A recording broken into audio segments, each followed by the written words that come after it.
I did the SCOT trial.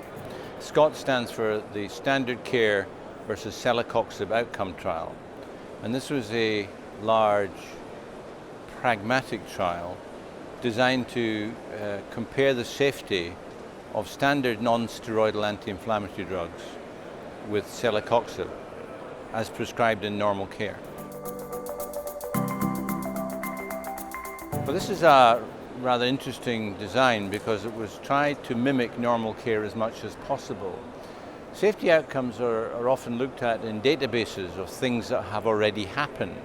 The trouble is that ill people take drugs, and there is a thing called confounding by indication, so that risky people get safe drugs and safe people get risky drugs.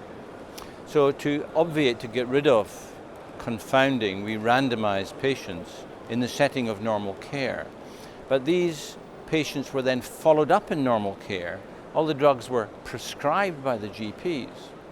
So the way this worked is that we had 9 centres throughout Scotland, England, Denmark and Holland who recruited family practices.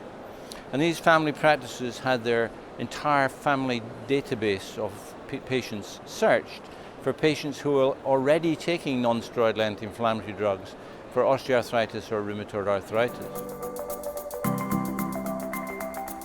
What we found when we followed these people up, we randomized them to getting the same non-steroidal they were currently taking or to switch to Celecoxib.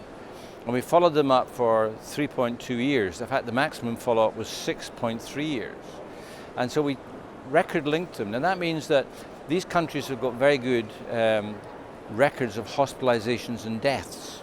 So all the patients in the study, we could find all of their hospitalizations and deaths.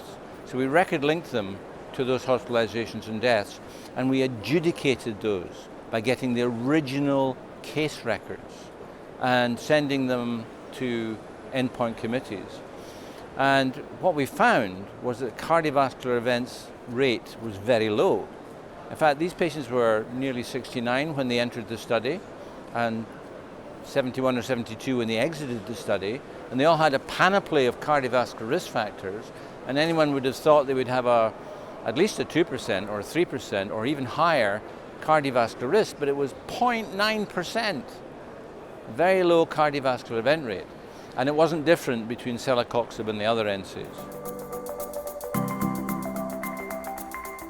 Both non-selective non-steroidal drugs and Celecoxib appear acceptably safe.